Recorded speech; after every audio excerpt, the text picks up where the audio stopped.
ಇದೆಯಲ್ಲ, ಮಣ್ಣಿನ ಪರಿಮಳ.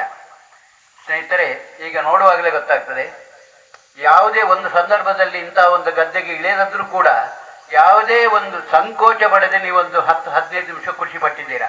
ಆದರೆ ಆ ರೈತಾಭಿ ನಮ್ಮ ಹಿರಿಯರು ಮಾಡಿದಂಥ ಒಂದು ಆ ತ್ಯಾಗದ ಗುಣ ನಿಮ್ಮಲ್ಲಿ ಇವತ್ತು ಕೂಡ ಉಂಟಂತ ಅದಕ್ಕೊಂದು ಸಾಕ್ಷಿಯಾಗಿ. ಇದು ಮರೆತು ಹೋಗೋ ಕಾಲದಲ್ಲಿ ಈ ದಿನೇಶ್ ಸರ್ ಅವರು ಒಂದು ಉತ್ತೇಜನ ಕೊಟ್ಟಿದ್ದರಿಂದ ಇದು ಪ್ರಾಂಶುಪಾಲ್ ಮತ್ತು ಶಿಕ್ಷಕ ವರ್ಗದವರಿಗೆ ಬಂದಿದ್ದನ್ನೊಂದು ನಿಮ್ಮ ವಿದ್ಯಾರ್ಥಿನಿಯರಿಗೆ ತೋರಿಸಲಿಕ್ಕೆ ಒಂದು ಪ್ರಯೋಗ ಮಾಡೋದನ್ನು ತೋರಿಸಲಿಕ್ಕೆ ಒಂದು ಅವಕಾಶ ಆಯಿತು.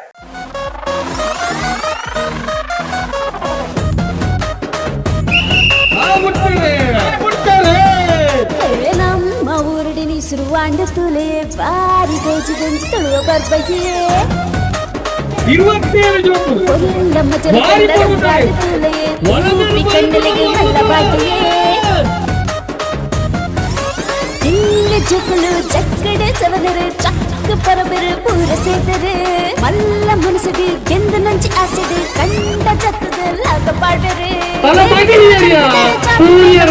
ಸವಾಲಿನ ಪಾಡೊಂದು ಕೊಪ್ಪದುಳ್ಳರೆ ಒಕ್ಕಟನೆ ಸೇರಿದ ಮಚ್ಚರನ್ನು ಬದುಕುದು ಬಾರಿ ಕುಸಿದು ತಲ್ಲದುಳ್ಳರೆ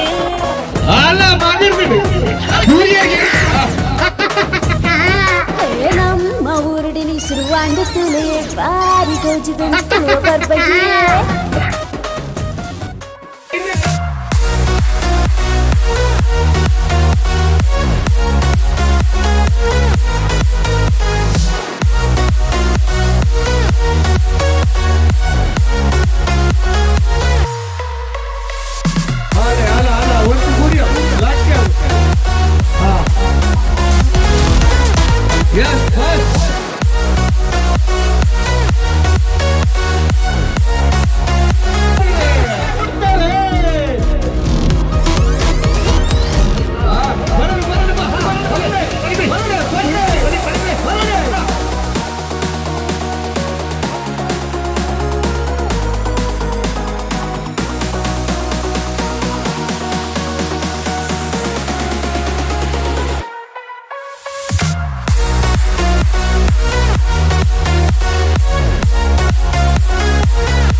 was actually a very good experience and we enjoyed a lot, and we actually had to wait for more time here, but within a fraction of, like, we ourselves thought that within a fraction of a second this whole thing passed away.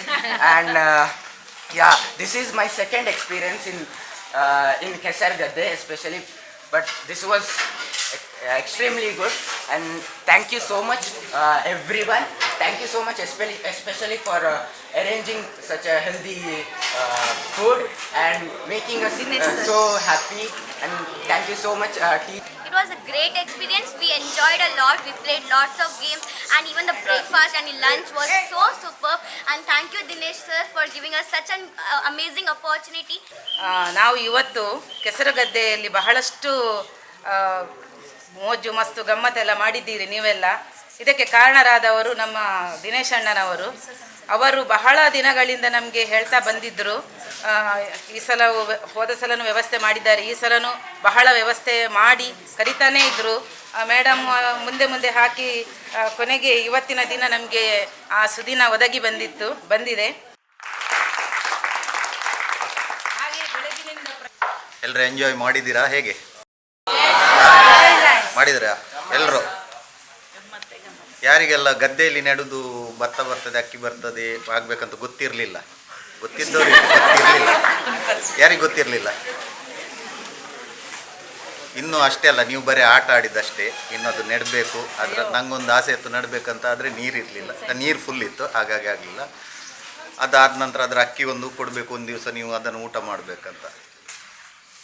ಒಂದು ವಿಷಯ ಹೇಳ್ತೇನೆ, ನೀವು ಎಷ್ಟು ಕಲಿತು ಫಾರಿನಿಗೆ ಹೋಗಿ ಎಲ್ಲಿಗೆ ಹೋಗಿ ಏನೇ ಮಾಡಿ ಎಂಥದೇ ಕಲೀರಿ, ಆದರೆ ಒಂದು ಮಾತು, ನಿಮ್ಮ ಕೆಲಸ ನೀವೇ ಮಾಡಿಕೊಳ್ಬೇಕು. ಹೊರದೇಶದಲ್ಲಿ ಹೋಗಿದ್ರು ಇನ್ನೊಂದು ಕಾಲ ಬರ್ತದೆ, ನಾವು ಊಟ ಮಾಡಲಿಕ್ಕೆ ಅಕ್ಕಿ ನಾವೇ ಮಾಡಿಕೊಳ್ಬೇಕು, ಬೇರೆ ಯಾರು ಮಾಡಿಕೊಡುವಂಥ ಸಿಸ್ಟಮ್ ಇರೋದಿಲ್ಲ. ನೋಡಿ, ಯಾಕಂತ ಹೇಳಿದರೆ ಗದ್ದೆ ಇದ್ದದ್ದೆಲ್ಲ ಈಗ ಮನೆ ಆಗಿದೆ, ಎಲ್ಲ ಮುಳುಗೋಗ್ತಾ ಇದೆ.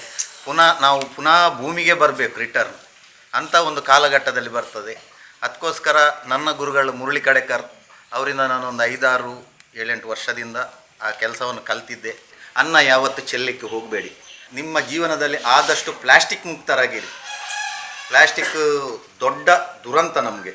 ಅದರ ಬಗ್ಗೆ ಏನಿದೆ ಅಂತ ಹೇಳಿದರೆ, ಆ ಪ್ಲಾಸ್ಟಿಕ್ ಬಗ್ಗೆ ನೀವು ಒಂದು ರೌಂಡ್ ಇಷ್ಟು ಜಾಗ ಉಂಟಲ್ಲ, ನೀವು ಹಾಕಿದ ಚಾಕ್ಲೇಟ್ ಹಾಕಿದ್ದು ಬಿಟ್ಟರೆ ಇಲ್ಲಿ ಒಂದು ಪ್ಲಾಸ್ಟಿಕ್ ಇಲ್ಲ. ಅಲ್ಲ ಹಾಕಿದ್ದಾರೆ, ನಾನು ಹೆಕ್ಕಿದ್ದೇನೆ.